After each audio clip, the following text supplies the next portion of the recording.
number one in the world when he was just 20. Daniel Paiola, Brazil. On my left, Gade, Denmark. Daniel Paiola to serve, love all, play. So Daniel Paiola of Brazil, he was first with the blue shirt, up against the number 2 seed, Gade of Denmark. I don't think of any other athlete in badminton, in singles, who has reached the pinnacle in the world, number 1 in the world, when he was just 20, and here he is 33, 13 years later, and he's number 2 in the world. That's just incredible. I can't even think of that in another sport. No, but when you know him, I think you understand how he's done it. He's someone who's always looking for new ideas. He's always looking for the latest science, the latest technology.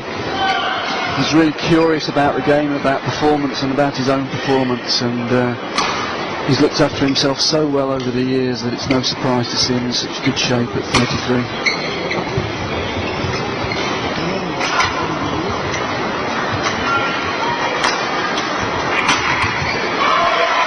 Did have an injury problem in 2002, had knee surgery to his right knee, but apart from that, as you say, has kept himself in remarkable condition.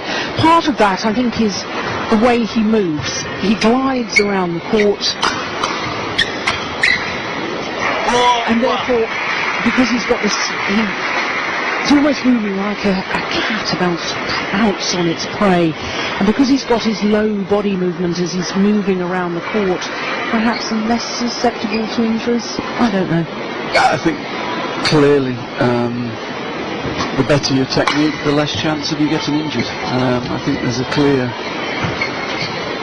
link between technical and injury problems. Players that have to fight their way around the court, that play a more physical style, will get more injuries. But Peter's technique from a very early age was so sound.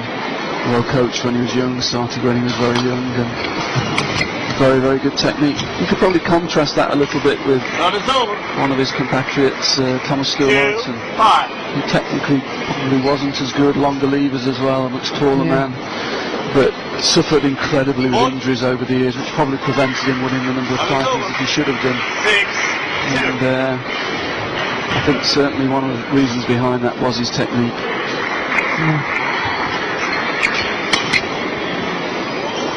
Not quite sure what it says about my technique, having gone through 5 knee operations.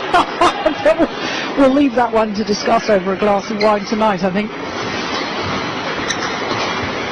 On the other side of the net, the Brazilian boy, although it says he's played a lot of matches on the stats you saw at the beginning of the game, I can tell you the majority of those matches have been in South America. He's not a player who's travelled a lot around the world.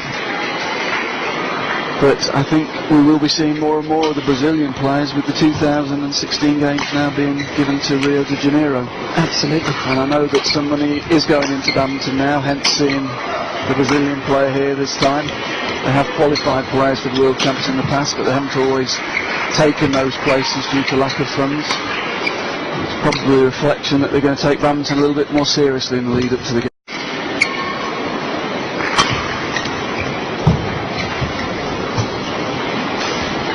It's over. 4-9.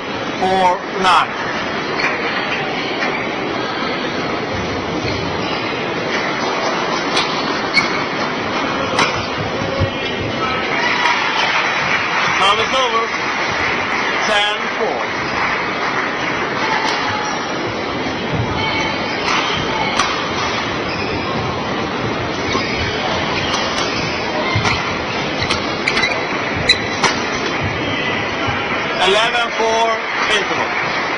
Really cruise control at the moment for the number 2 seed, Peter Gade.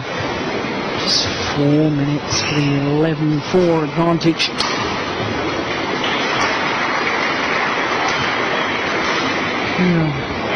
Ian, I think you're noticing some sort of abnormal grip with the Brazilian player.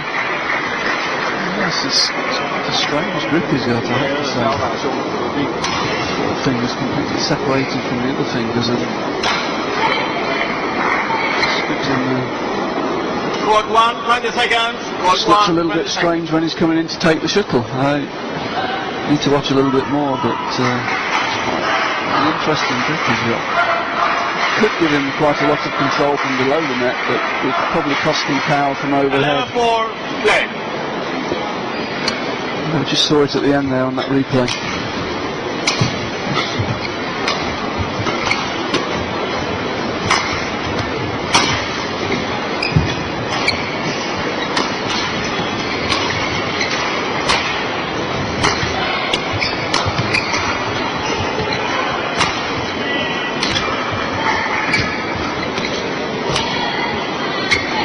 Oh, yes, that's a good rally. I mean, the Brazilian boy there is moving quite well. He's moving well, obviously a good athlete, obviously trained hard in preparation for the event.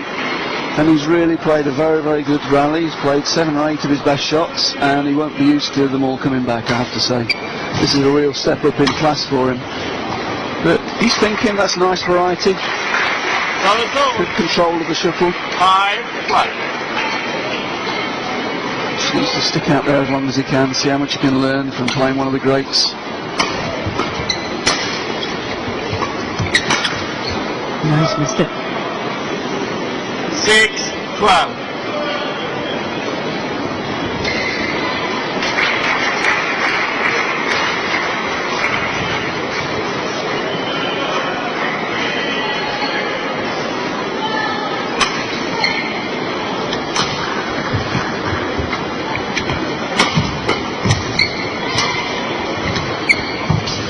Again, good physical ability and good control from below the net height from the Brazilian player. But the intensity of the game is just too much for him, I'm afraid. Now it's over. Game 6.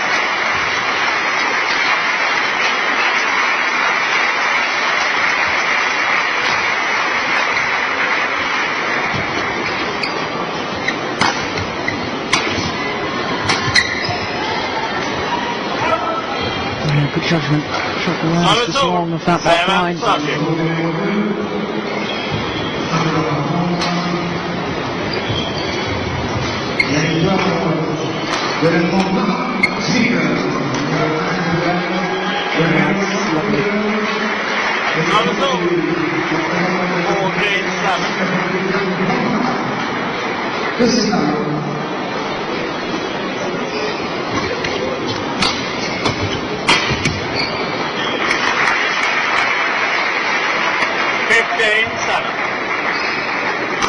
Yeah, just forcing a little bit, trying to change the direction, but just playing too flat a trajectory and giving Peter the easy interception.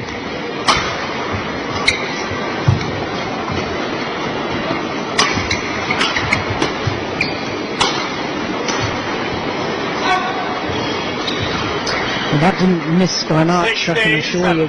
Looking straight down that line. The Brazilian boy plays with good control, but it's got a slightly exaggerated grip, which means he'll control the shuttle pretty well, but he won't be able to generate much power. And he's certainly missing a little bit of penetration at this level. That's a good judgment. 8-16.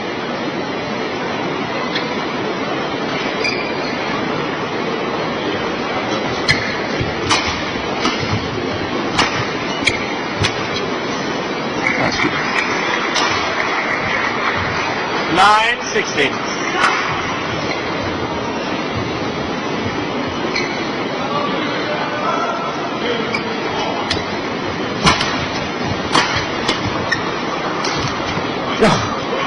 Fantastic, and that was nice from Daniel Paiola. 17-9. Because applauded after the rally. Look at that, yeah, super shot and good sportsmanship as well from his opponent.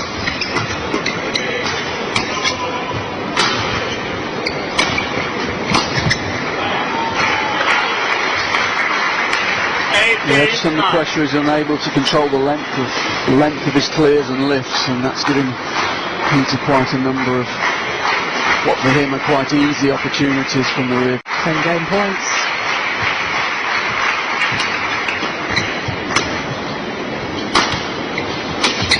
Game. Well, the opening game, First game won by in comfortable Gade, style, 21-10. to the number 2 seed, Gade, 21-10.